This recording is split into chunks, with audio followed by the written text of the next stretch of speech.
ভোটে তো মানুষের ভোটিং রাইট চলে গেল, লক্ষ লক্ষ মানুষ, সেটা আমরা দেখলাম।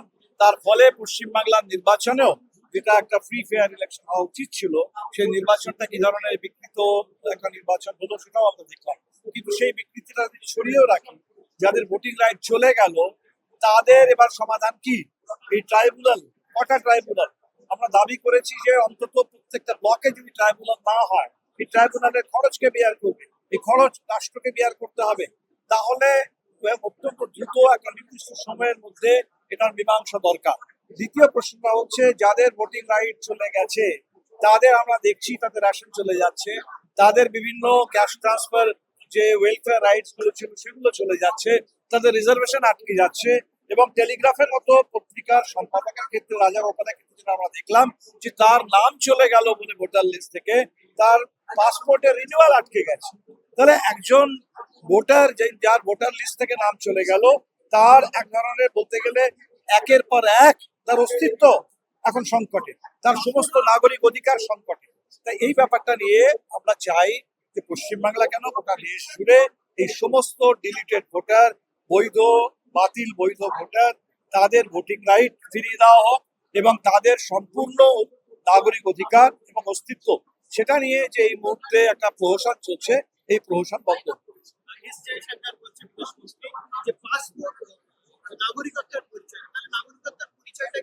সেটাই হচ্ছে সরকারের কাছে লোকের প্রশ্ন। যে পাসপোর্টকে গোটা পৃথিবী মনে করে যেটা ভারতবর্ষের নাগরিকদের পরিচয়, সব থেকে বড় প্রশ্ন তো আমাদের যারা বিদেশে থাকেন, সে সমস্ত ইন্ডিয়ান ইমিগ্রেন্ট যাদেরকে আমরা দেখেছি ইল্লিগাল ইমিগ্রেন্ট বলে ওই পুরো হাত পা বেঁধে ফেরত পাঠানো হচ্ছে। আজকে যদি ভারত সরকারই বলে দেয় যে পাসপোর্টটা নাগরিকত্বের কোনো প্রমাণ নয়, তাহলে তো আমেরিকায়, ইউরোপে, বিভিন্ন দেশে আমাদের যে শ্রমিকেরা কাজ করছে তাদেরকে তো বিপদের মুখে ঠেলে দেওয়া হলো। তারপর তাদেরকে ভিসাগুলো ক্যান্সেল করে দেবে, তাদেরকে এবার ইলিগাল ইমিগ্রেন্ট ডিক্লেয়ার করে দেবে। আর এই যে পাসপোর্টটা নয় বলে তাকে ঠেলে দেওয়া হচ্ছে একটা নাগরিকত্বহীনতা, একটা পুরো গোটা দেশের নাগরিক, সেই সমস্ত নাগরিকদের নাগরিকত্ব কেড়ে নেওয়ার একটা চেষ্টা চলছে। এটা একটা বিরাট বড় সংকট। আমার মনে হয় এই সংকটটা শুধুমাত্র এসআইআরটা ছিল তার একটা পার্ট, একটা বিরাট বড় সংকট গ্রাস করছে ভারতবর্ষের নাগরিকত্বকে। এবং নাগরিকত্ব মানে হচ্ছে সেটা মানবতার একটা অংশ। আমরা দৃঢ়ভাবে মনে করি no one is illegal. Citizenship নিয়ে ডিসপিউট থাকতে পারে, সেই ডিসপিউটের সমাধান হতে হবে।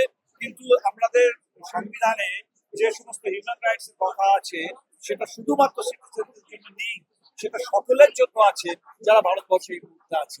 ফলে হিউম্যান রাইটস এবং হিউম্যানিটেরিয়ান একটা বড় ক্রাইসিস আছে।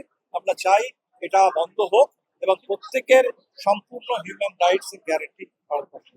পশ্চিমবাংলায় যে আইনটা আসতে চলেছে সেটার কোনো ড্রাফট আমি এখনো দেখিনি, তাই নির্দিষ্টভাবে পশ্চিমবাংলার আইন নিয়ে কিছু বলা মুশকিল।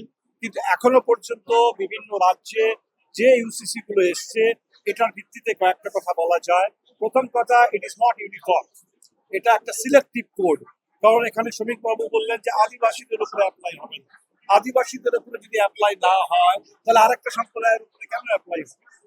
এটা যদি অ্যাপ্লাই করতে হয়, বিভিন্ন সম্প্রদায়ের সাথে কথাবার্তা বলে তাদের প্রশ্ন নিয়ে, তাদের যাদের রিলিজিয়াস ফ্রিডম, তাদের যে বিভিন্ন পার্সোনাল ল, সেই লটা যেন ব্যাহত না হয়।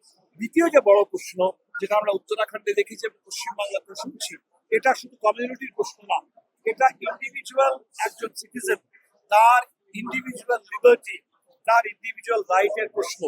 আমাদের দেশের স্বাধীনতার পরে বাবা সাহেব বলেছিলেন যে ভারতবর্ষকে যদি একটা আধুনিক রাষ্ট্র হতে হয় তাহলে জাতি প্রথাকে শেষ করতে হবে।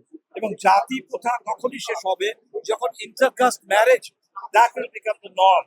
তাহলে ইন্টারকাস্ট ম্যারেজ, ইন্টারফেথ ম্যারেজ এবং আজকের দিনে দাঁড়িয়ে লিভ-ইন রিলেশনশিপ, যেটাকে সুপ্রিম কোর্ট মান্যতা দিয়েছে, এই সমস্ত একটা আধুনিক সমাজে যেভাবে একটা রিলেশনশিপ গড়ে ওঠে, সেই রিলেশনশিপ গুলোকে ইনক্রিমিনেট করার, সেটাকে অপরাধ হিসেবে সাব্যস্ত করার, তাদের বিরুদ্ধে মানুষকে খেপিয়ে দেওয়ার, তাদের বিরুদ্ধে হিংসা উস্কে দেওয়ার যে একটা চক্রান্ত হচ্ছে, এটা আমি মনে করি যেটা পার্সোনাল লিবার্টি, ইন্ডিভিজুয়াল লিবার্টি একজন সিটিজেনের, যে কোনো অ্যাডাল্ট, পুরুষ মহিলা, তাদের সকলের লিবার্টি কিন্তু আজকে ক্ষতিগ্রস্ত হবে। তাহলে এই যে ইউসিসি যেটা আসছে, this is a war on liberty, this is a war on individual choices of every citizen. এটাও মনে হচ্ছে এই যে প্রস্তাবগুলো আসছে বিভিন্ন জায়গায়, সেটা কিন্তু আসলে গুন্ডা দমন নয়, গণতন্ত্র দমন, গণতন্ত্র হত্যার এটা চেষ্টা। এবং আহ, বিভিন্ন জায়গায় আমরা দেখছি গুন্ডারা তো খুলে ঘুরে বেড়াচ্ছে, তারা তো প্রকাশ্যে কেউ ডিম ছুটছে, কেউ কিছু করছে, বিভিন্ন জায়গায় ভিড়ের নামে, গণরোষের নামে ভিড় হিংসা, সেটাকে উৎসাহিত করা হচ্ছে। আর যারা শান্তিপূর্ণভাবে গণতান্ত্রিকভাবে বিভিন্ন প্রতিবাদ করতে চায়, সেই শান্তিপূর্ণ গণতান্ত্রিক প্রতিবাদের যে পরিসর, সেটাকে সংকুচিত করার জন্য, গণতান্ত্রিক প্রতিবাদের কণ্ঠ রোধ করার জন্য তথাকথিত গুন্ডা দমন এই আইনের নাম করে গণতন্ত্রের কণ্ঠ রোধ করার চেষ্টা করছে। এক্স্যাক্টলি সেটা হয়ে গেল এবং বারবার হয়ে আসছে। প্রত্যেকটা নির্বাচনের পরে কখনো বডিগার্ড, কখনো তার কোনো পিএ তাদের হত্যা হচ্ছে, এবং সেটা এখনো পর্যন্ত কোনো রকম কোনো সন্তোষজনক সমাধান নেই। ফলে পরিষ্কার মনে হচ্ছে এগুলো ধামা চাপা দেওয়ার চেষ্টা হচ্ছে, যেখানে মুখ্যমন্ত্রী নিজের যে আত্মসহায়ক, তার কোনো নিরাপত্তা নেই, এবং তার হত্যা হলে সেখানে কোনো সুবিচারের কোনো সম্ভাবনা দেখা যায় না। সেখানে সাধারণ মানুষ পশ্চিমবাংলায় কোথায় যাবে, এটা হচ্ছে বড়